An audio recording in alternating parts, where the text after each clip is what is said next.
Shalom dan salam dalam kasih Yesus Kristus Tuhan kita.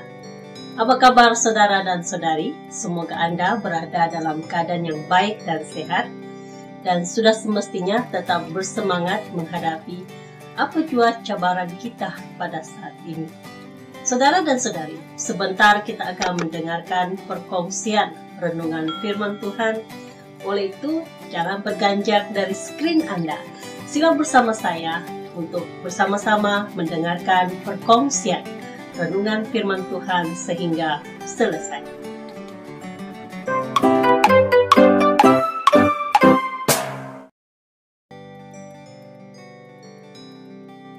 Tema perkongsian kita pada kali ini yaitu hukum perzinahan.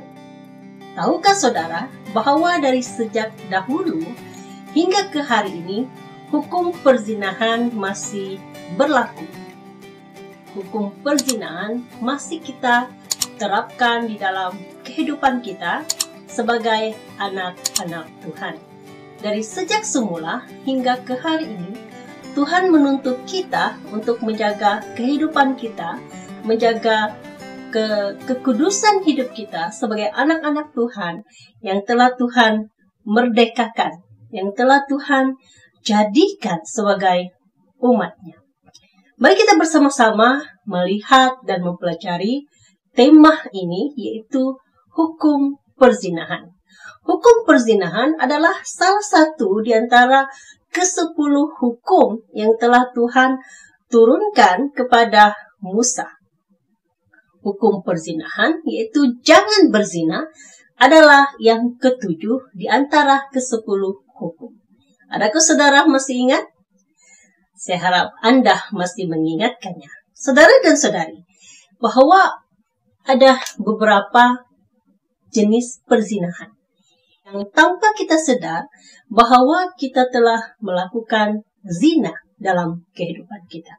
Yang pertama, perzinahan boleh saja berlaku apabila kita menginginkan seseorang itu yang bukan milik kita, yang bukan kepunyaan kita. Ia mungkin istri kepada seseorang, ataupun ia mungkin suami kepada seseorang, ataupun ia juga mungkin anak kepada seseorang.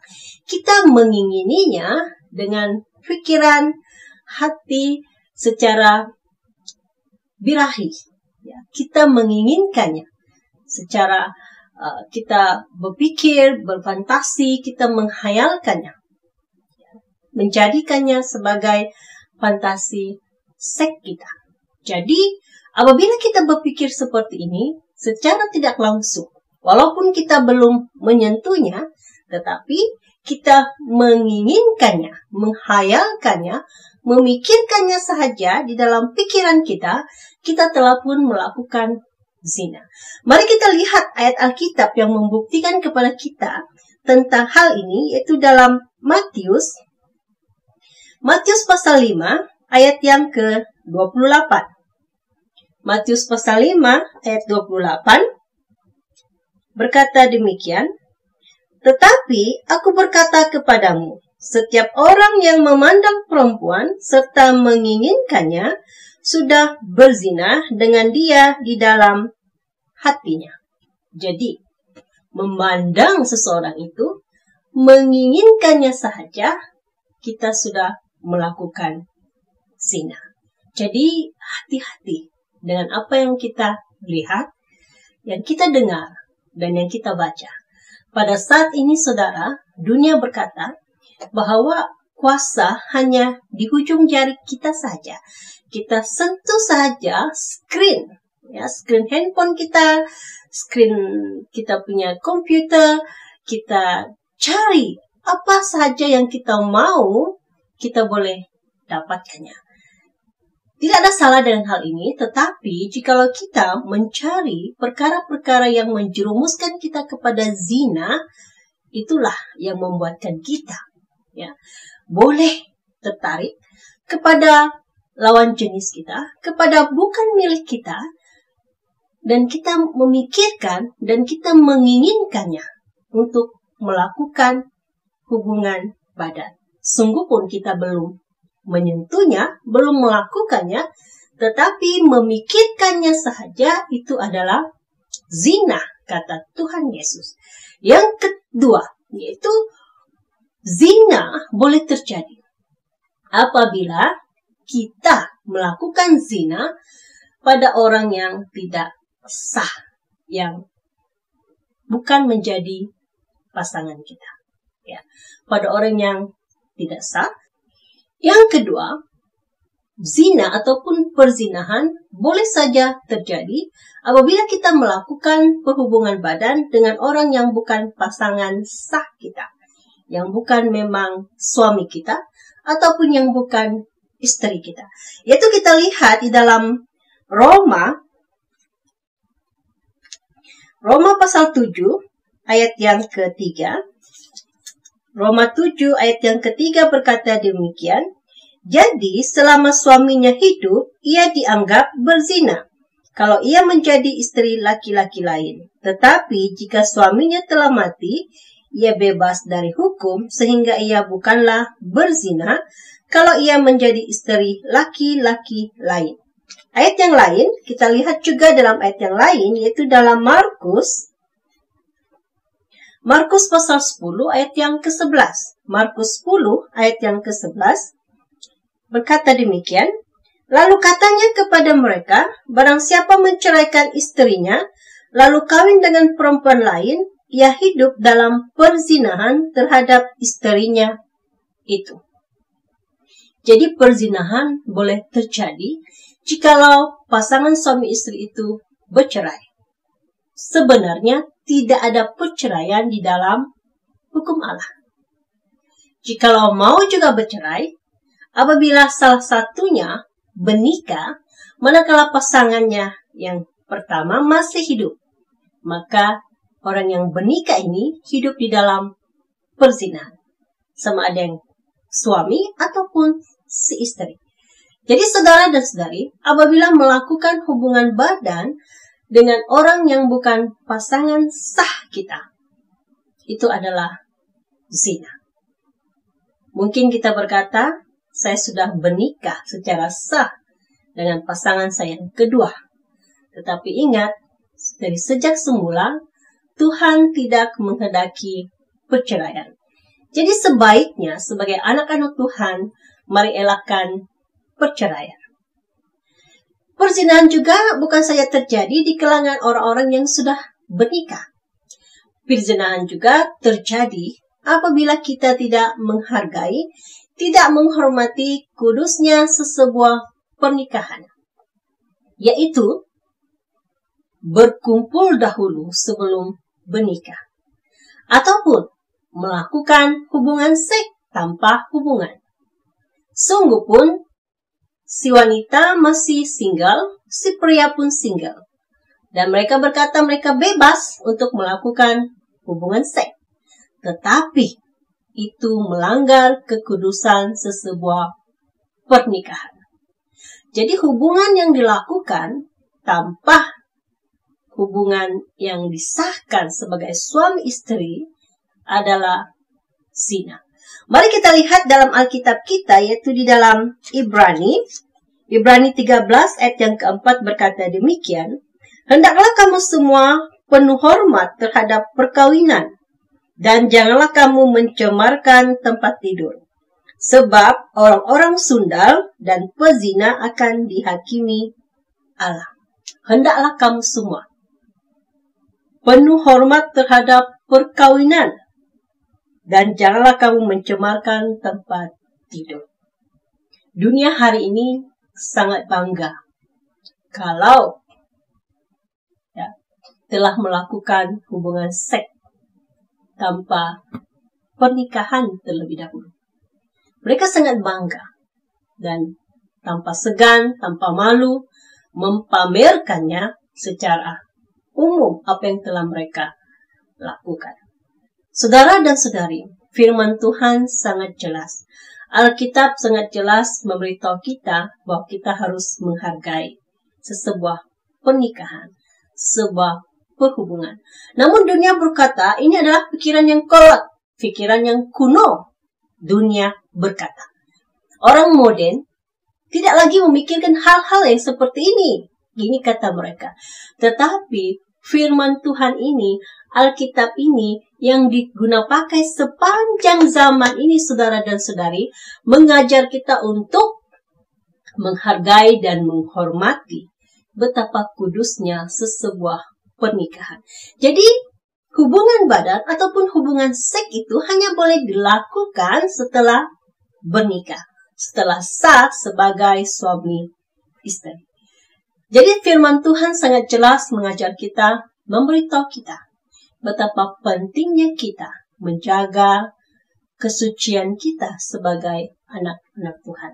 Mari kita lihat apakah hukuman yang Tuhan Yesus berikan kepada orang yang melakukan zina. Jikalau kita masih ingat cerita tentang seorang wanita yang telah diperhadapkan di hadapan Tuhan Yesus, ya, tentang karena ia didapati berzina, ia ditangkap basah. Kita lihat di dalam Yohanes 8 ayat 10 dan 11 berkata demikian.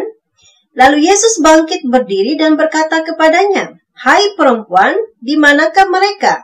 Tidak adakah seorang yang menghukum engkau?" Jawabnya, "Tidak ada Tuhan." Lalu kata Yesus, "Aku pun tidak menghukum engkau. Pergilah dan jangan berbuat dosa lagi mulai dari sekarang." Cerita ini memberitahu kita bahwa ada seorang wanita yang diperhadapkan di hadapan Tuhan Yesus, bahwa ia telah ditangkap basah karena ia telah melakukan zina. Dan mereka bertanya kepada Tuhan Yesus, apakah hukuman yang patut diberikan kepada perempuan ini? Ya, apakah yang patut diberikan kepadanya? Lalu Yesus berkata, adakah di antara kamu yang tidak berdosa? Jikalau ada, orang itu adalah orang yang pertama melemparkan batu kepada perempuan itu.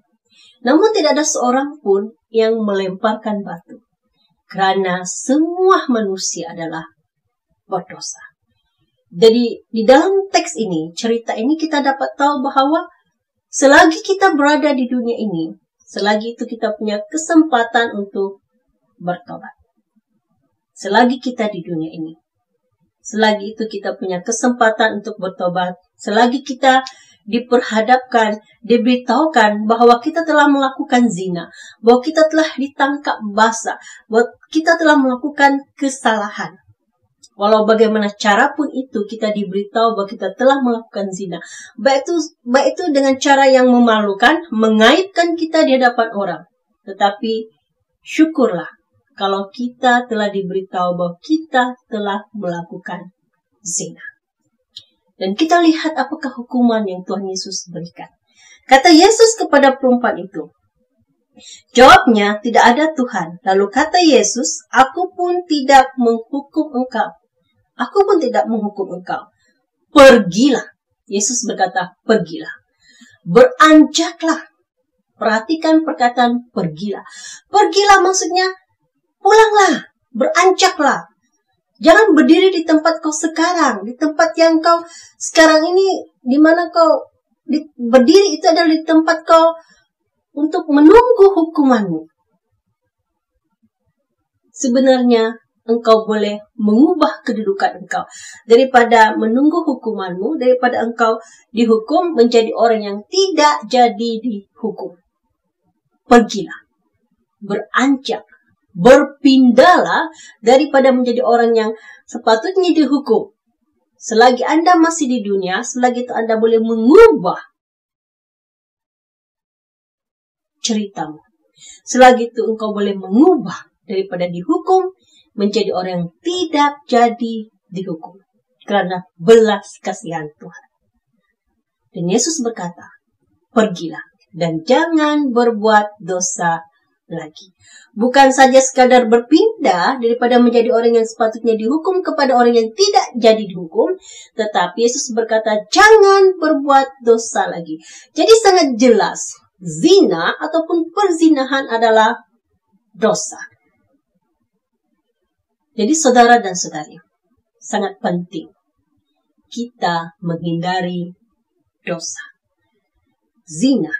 Baik itu zina melalui pikiran kita, fantasi kita, lewat kita mendengar cerita-cerita yang tidak bagus, melalui kita melihat cerita-cerita yang kurang sehat, ya, dan juga perhubungan rumah tangga yang tidak sehat, dan perhubungan di luar daripada sebuah pernikahan.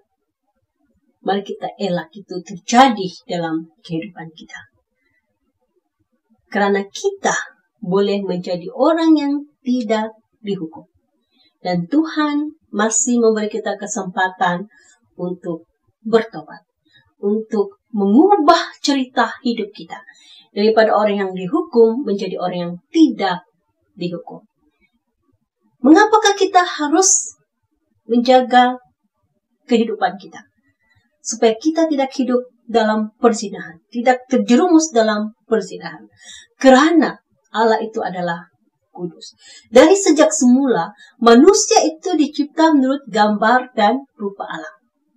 Manusia yang pertama. Masih ingat? Manusia yang pertama diciptakan menurut gambar dan rupa Allah. Allah itu adalah suci. Allah itu adalah kudus.